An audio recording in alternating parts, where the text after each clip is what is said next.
Years ago, my parents believed a girl who wrongly accused my brother, and it caused him pain. Later, I left home to stay with him, and we successfully fought for my custody. At 14, I've been eager to share this story for a long time. It's a lengthy tale, so please bear with me. Although it may seem unbelievable, I wish it were anything but true. This ordeal has shattered my family. We're not supposed to talk about it because my parents prefer to bury the past. To ensure safety, I'm posting this using my friend's brother's Reddit account. Both of my parents had lost their previous partners. My father parted ways with my older sister Lucy's mother, who is now 25, while my mother's ex-husband perished in a car crash, leaving her to raise my 23-year-old brother alone. Both found themselves as single parents grappling with the challenges of sole custody. Their paths crossed on a beach. After a conversation and exchanging numbers, they began dating. 2 years later, they were married. But let's cut to the chase and dive into the story that began when I was 8, with my brothers aged 17 and 19. My brother was in his junior year of high school, and my sister worked at the local grocery store. While the rest of my family worked, I spent my days with Kirby, my brother. It might sound odd, but those were the best times of my life. Unlike many older siblings, Kirby got along famously with me. He cherished me deeply, and I adored him. He was more than a brother. He was my guardian. He played with me, helped with my studies, and even took the blame to save me from scoldings. Then, one fateful day, everything changed. I was waiting for Kirby to pick me up from school, as usual, since our schools were nearby, but he never showed. I waited until 4 p.m. when my sister finally came to get me. I asked about Kirby, but she dodged the question. Arriving home, I was met with the sound of shattering dishes and the chilling screams of my parents. Entering the house, I was confronted with a horrifying scene. Kirby was on the floor, reeling from the blows as my father kicked him and hurled dishes, while my mother hurled vile insults. The family was unraveling right before my eyes. Overwhelmed with fear, I stayed close to my sister as she hurried me upstairs, instructing me to remain in the room until she said it was safe. Huddled there, tears streamed down my face as the unsettling sounds from below echoed through the walls. My family, once my sanctuary, had become a source of profound fear. The sharp sound of sirens abruptly filled the air. From the window, I watched as police cars swiftly arrived. Officers quickly made their way inside our home. The air was soon filled with the sound of authoritative voices and the announcement of an arrest. Watching from above, my heart raced as I saw my parents being escorted into the vehicles, their faces twisted with fury as they yelled harsh words at Kirby.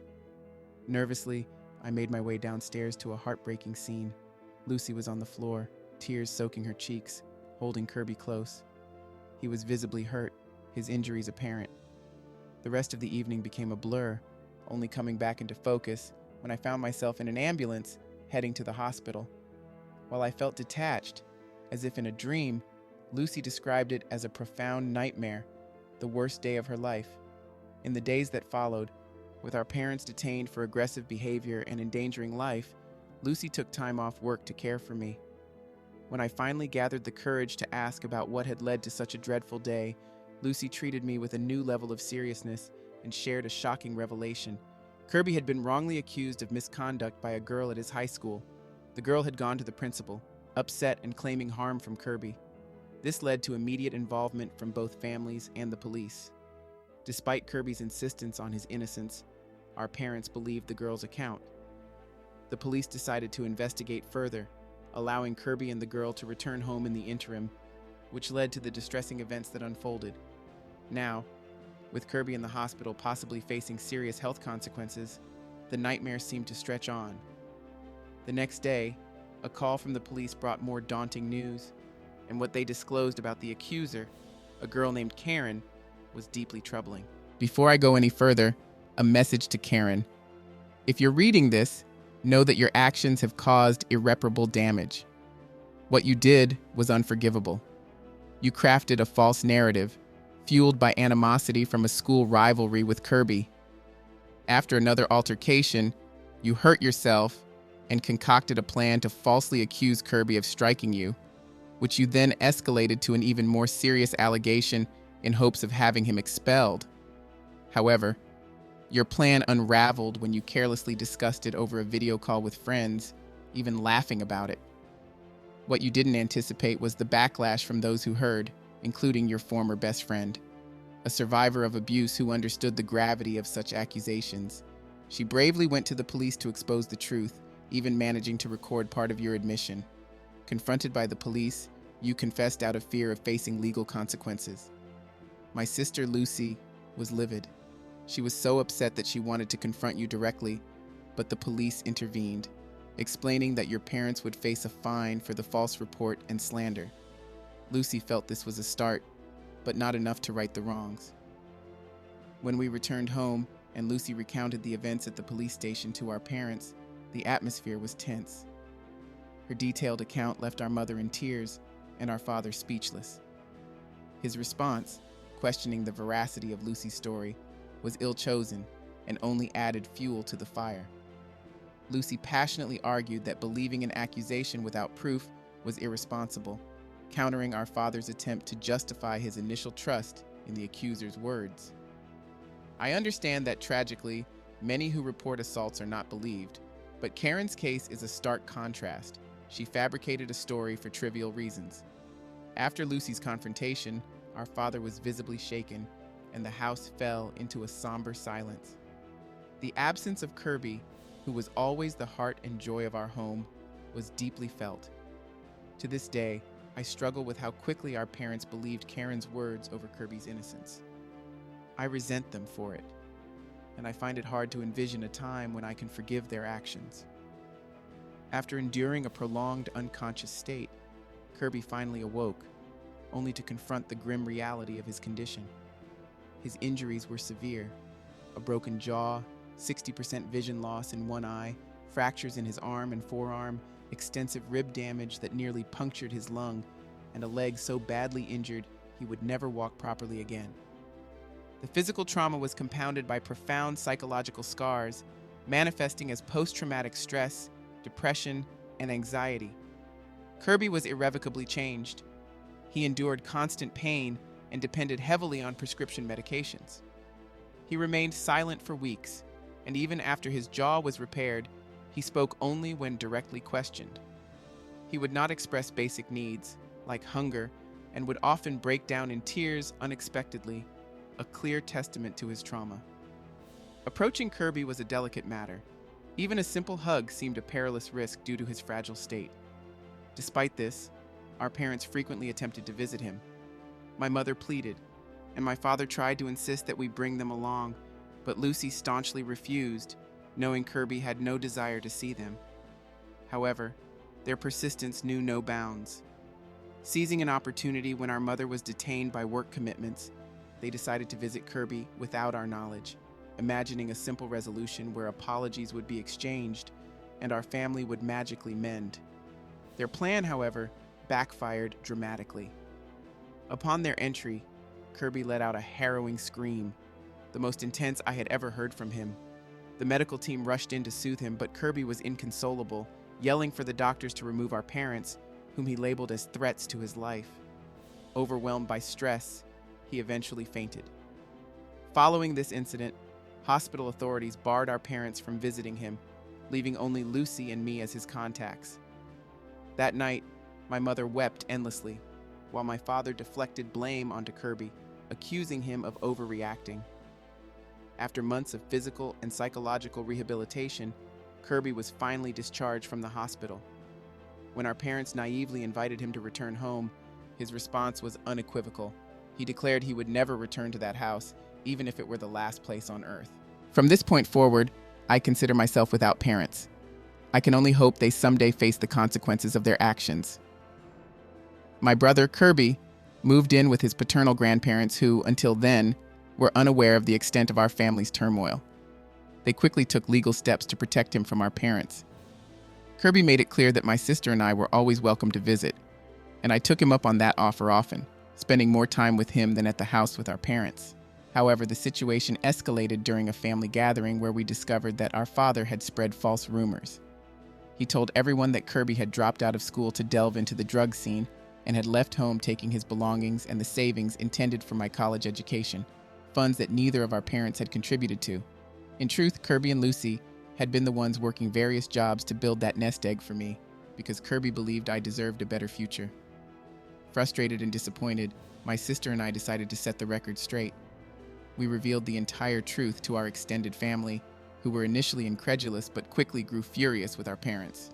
The only exceptions were my paternal grandparents, who maintained that my parents had merely made a mistake and meant no harm. Despite their defense, the rest of the family shunned my parents and sought out Kirby to offer their apologies. Interestingly, Kirby called me the next day, puzzled about why relatives he hadn't spoken to in months were suddenly apologizing, unaware of the revelations from the family gathering. A year after these tumultuous events, Karen's parents appeared at our doorstep. They asked for Kirby, and upon learning he wasn't home, they expressed their apologies for everything and left. I later discovered that their visit wasn't just about apologies. They had intended to offer Kirby a substantial settlement, including the college funds and Karen's car. Kirby, however, firmly declined, stating that he could not forgive Karen and would confront her with the truth if she ever approached him again. Her parents accepted his stance and departed. Today, Kirby's condition has improved somewhat, but he is far from healed. He suffers from frequent nightmares about the incident, leading to anxiety attacks that require someone's presence to soothe him. Feeling the need to escape our toxic home environment and support my brother more actively, I decided to move in with Kirby. After discussing it with him and seeing his initial hesitation turn into acceptance, I got the approval from his grandparents. Lucy thought it was a fantastic idea. However, when I broached the subject with our parents, their reaction was starkly different. When I announced my decision to move in with Kirby, my mother was overcome with tears, and my father became frantic. He lamented that everyone had abandoned them, and now he was losing his youngest son as well. Frustrated, I responded sharply, reminding him that he had lost my trust that dreadful afternoon, and he would never have it back. My father, a man in his 50s who always preached that crying was for the weak, broke down sobbing. He pleaded, saying he had already lost so much and couldn't bear to lose me too. Unable to bear the emotional turmoil any longer, I left and went to a friend's house to cool off. There, my friend criticized my decision, suggesting I was too harsh on my parents. His older brother, Steve, who owns this Reddit account, overheard us and disagreed. He dismissed his brother's views as naive and introduced me to Reddit, encouraging me to seek a broader perspective by posting my story here. So, what should I do, guys? Update 1. A lot has happened since my initial post. Thanks to the supportive comments from this community and the backing of Steve, I've made a significant decision. I had to escape from home after my parents tried to confine me, forbidding me from leaving. I seized an opportunity when they went out shopping, a rare occasion since they usually see me as too immature to join, because I might pester them to buy unnecessary things. I pretended to need the bathroom while at the supermarket. My parents, distracted by rising food prices, barely acknowledged my request. They didn't realize I had a bigger plan. I never returned from the bathroom. Instead, I ran as fast as I could, caught the nearest bus, and headed straight for Kirby's grandparents' house. Upon arrival, Kirby's grandmother welcomed me warmly, ensuring I felt comfortable until Kirby and his grandfather returned. When they did, I shared everything about my Reddit experience and my drastic move. However, Kirby's reaction was unexpected. He reprimanded me for my impulsiveness, labeling it irresponsible and dangerous, concerned about the potential consequences of such a rash action. Despite the sternness, I appreciate when Kirby scolds me. It shows he genuinely cares, unlike our parents. I could vanish for days, and they wouldn't bat an eye. In fact, they once ignored my absence for 3 days, only becoming upset upon discovering my whereabouts. Gratefully accepting Kirby's admonition, I asked if I could stay. He responded with certainty, "You'll come back here even if I send you away, so you might as well stay." I was elated and embraced him warmly. His grandparents also supported his decision, but my happiness waned when he insisted I inform our parents. I resisted, knowing their likely reaction, but Kirby explained the necessity. Without notifying them, they could accuse him of kidnapping and holding me hostage. Reluctantly, I called my mother. She answered with fury, bombarding me with questions about my location. When I revealed where I was, their anger intensified, their shouts echoing so loudly that everyone nearby could hear. Normally, I might have endured their tirade, but I hung up, noticing Kirby's discomfort. Since the attack, he's been particularly sensitive to loud noises. Frustrated, I declared that they could try to take me by force if they wished. Kirby, however, noted that while our parents were aggressive, they weren't foolish. He reminded me of the protective measures in place, which allowed us to call the police if they came too close. Unfortunately, Kirby's estimation was off. Within 90 minutes, they were pounding on the front door, hurling curses. Kirby's grandparents threatened to call the police, which only fueled their rage further. They continued to bang on the door relentlessly. I was torn between confronting them and staying by Kirby's side. He was trembling with anger, so much so that he once confessed a dark wish to harm them in retaliation for their abuses. While I shared his anger, I believed it wasn't right for him to act on these impulses. Just as we were discussing this, our parents broke through the door and began rampaging through the house in search of me. As they continued wreaking havoc downstairs, I decided it was time to intervene. I urged Kirby to stay calm and remain safe in the room while I went to handle the situation. Descending the stairs, I was met with a heart-wrenching scene. My father was collapsed on the floor, shaking, while my mother wept over him, desperately calling his name. Kirby's grandfather stood nearby, holding a taser, an obvious clue as to what had just transpired. When my mother noticed me, she erupted, accusing, "Do you see what they've done to your father? Call the police. They must be arrested." I countered firmly, reminding her that she was the one in violation of the protective order, and if anyone called the police, it would be her facing consequences. Ignoring her continued pleas to call an ambulance for my father, we insisted they leave as soon as he was able to walk. The room fell into an eerie silence as my father slowly regained his composure, looking utterly defeated. Just then, Kirby descended. My mother lashed out at him, blaming him for the family's estrangement and accusing him of turning her own children against her. She played the victim, portraying herself as a devout churchgoer, undeserving of such turmoil. Throughout her tirade, Kirby remained silent, but her next accusation pushed him too far. She demanded an apology from him, insisting he had ruined their lives and should publicly forgive them to restore family ties. That was the breaking point. Kirby, overwhelmed with years of pent-up anger, confronted her vehemently. His outburst was fierce, voicing all the pain and resentment he had bottled up. He rebuked their actions and character, declaring they were the architects of their own misery and undeserving of sympathy. The confrontation escalated quickly, and amidst the heated exchange, Kirby issued a stark warning, silencing her threats with a stern rebuke. The intensity of the moment left everyone shaken, marking a definitive end to any pretense of reconciliation. As the tension escalated, my mother, fueled by rage, attempted to strike Kirby. I intervened, pushing her against the wall. Her fury turned towards me, berating me with vile insults and condemning my sexual orientation. She called me a disgrace and predicted my damnation. Ironically, I had previously confided to my parents about being bisexual, which my mother vehemently rejected, even trying to set me up with daughters of her church friends, an act that made everyone uncomfortable. In stark contrast, Kirby's reaction when I shared my orientation was supportive. He joked about me giving him a nephew and accepted me without hesitation. As the altercation continued, Kirby demanded they compensate for the damage they had caused or face legal action. My mother scoffed, doubting I would ever report my own mother. I countered with determination, asserting my readiness to see her face consequences again. She blustered about lack of evidence, but Kirby was prepared, citing fingerprints, surveillance footage, and video recordings that captured the entire incident. Finally accepting defeat, my parents began to leave. In a parting shot, Kirby yelled out a harsh wish that visibly shook my mother, who responded with a defiant gesture before storming off in the car. Kirby's reaction was a mixture of relief and triumph, almost like the victorious laugh after conquering a challenging video game. Shortly after, our sister called. She relayed that our mother had contacted her, fabricating a story of being assaulted by Kirby and demanding she retrieve me to fix me. Our sister expressed her pride in our stance and humorously suggested that Kirby should have been even more forceful. Now, living with Kirby, has been everything I hoped for.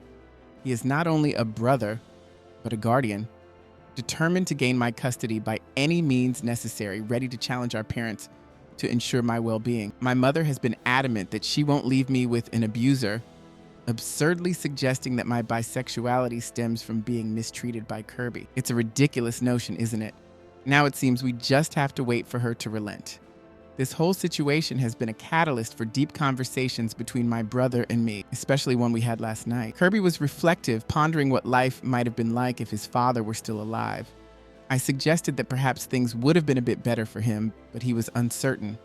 He mused that although his father's death was a catalyst for much of his suffering, it also led him to his two angels in life. After sharing that thought, he kissed my forehead, a genuinely sweet moment that underscored the deep bond we share. Hugged him tightly, overwhelmed with love and gratitude. We vowed to protect each other no matter what, and I'm immensely thankful for the support we've received from others. While I wish our family life were different, more nurturing and protective, that ideal seems confined to the realm of dreams. Keep you all posted, perhaps with updates on how the custody proceedings unfold. Thanks again for all the support. It means the world to us. Update 2. Thank you everyone for your continued support. While things are stable and Kirby is somewhat better, fine doesn't satisfy him. He's determined to secure my prepared to confront Dawn. Our peaceful afternoon was interrupted today by a knock on the newly repaired door, answered by none other than my father. I immediately told him to leave, but he insisted he just wanted to talk, promising not to cause any trouble. I rebuffed him, telling him any discussions could wait for court. However, despite my protests and the grandparents' threats to call the police, Kirby unexpectedly allowed him in. He reasoned that since our dad can be persistently foolish, it might be better to just deal with him directly and get it over with. We cautiously allowed my father inside, ready to intervene if he became aggressive. Kirby, accompanied by the rest of us for safety, sat across from him at the kitchen table. Kirby's grandmother discreetly recorded the entire interaction, ensuring we had evidence in case my father violated the protective order. Kirby initiated the conversation with pointed bravery. Very brave of you to come back here after everything you've done. My father's response was immediate yet desperate. I'm sorry, I swear I'll pay for all the damage, Kirby countered, his voice laden with a mix of scorn and hurt. Pay? So you think you can solve everything with money? I'm not talking about material things, they can be replaced, but the harm you did to me, that's beyond price. I know, I'm truly sorry. If I could turn back time, I'd do everything differently, my father pleaded, his tone suggesting sincerity. Kirby was unmoved, but you can't turn back time and the damage is done. You didn't just destroy objects. You destroyed me, our family. My father tried to defend himself. It was an accident. If you had just told us from the start, maybe things would have been different. Kirby erupted. Bullshit! You never listened. Do you understand what you did to me? You made me feel unworthy of life. You made me wish I was dead. Can you even grasp what that feels like? At this point, Kirby's emotions overflowed, his tears a mix of anger and years of pent-up resentment. My father continued to plead, but Kirby cut him off, articulating that his father's apologies seemed more about self-satisfaction than genuine regret. Despite the mounting tension, my father persisted in his apologies, to which Kirby issued a stark ultimatum, even as he teetered on the edge of another anxiety attack. Do you want my forgiveness? Here's what's going to happen. You will give me custody of my brother. You will pay for his support, and you will never come near me, him, or any of us again. Otherwise, I assure you, Richard, Kirby used a fictitious name to emphasize his point, I will make your life unbearable. My father agreed to the terms immediately. Watching him in that moment, I couldn't help but notice the sheer defeat in his posture. It seemed the gravity of his actions had finally sunk in. Though part of me thinks he deserved to feel the weight of the pain he caused our family, I couldn't find it in me to feel sorry for him. Shortly after he left, murmuring about trying to persuade my mother to relinquish custody of me, he asked for my forgiveness as he departed, but I couldn't bring myself to respond. The moment the door closed behind him, Kirby's facade of strength crumbled. His courage, having held up through the confrontation, seemed to drain away all at once. He broke down, collapsing to his knees, hyperventilating and covered in a cold sweat. We quickly helped him to his room, hoping he could lie down and find some peace. Despite administering his anxiety medication, nothing seemed to ease his distress. In desperation, I called our sister, who rushed over immediately. Together, we stayed by Kirby's side, trying to soothe him. My sister kept reassuring him, praising his bravery for confronting our father, acknowledging the immense strength it took to face his abuser so directly. It took hours, but Kirby finally calmed down enough to fall asleep. To ensure he wasn't alone should nightmares come, Lucy and I stayed close by his side throughout the night. However, the ordeal wasn't over. Hours later, my mother called, furious, demanding to know what that demon Kirby had done to her husband. She accused my brother of manipulating her sweet hubby, who was now seemingly willing to give everything up. Lucy, fed up with her accusations, sharply told her off, pointing out that at least one of our parents was beginning to see reason. I'm grateful for everyone's support through this ordeal, and a special thanks to Steve, the owner of this account, who's been a steadfast ally since I first shared my story. If there are any more updates, I'll be sure to pass them along. For now, take care, and I'll keep you posted. For those curious about the use of pseudonyms, I've chosen fake names to protect my brother's privacy and avoid any unwanted intrusion. Update 3. Hello, everyone. It's been some time, and you all deserve an update. I'm thrilled to share that it's finally over. I'm free from that toxic environment and those harmful influences. Last time we spoke, the situation with my custody was unresolved. My mother staunchly refused to relinquish her rights despite my father's various threats. She claimed she would never give up on me and was prepared to do anything to get me back. Faced with her intransigence, we resorted to psychological pressure by informing our extended family about the situation and my brother's desire to obtain custody.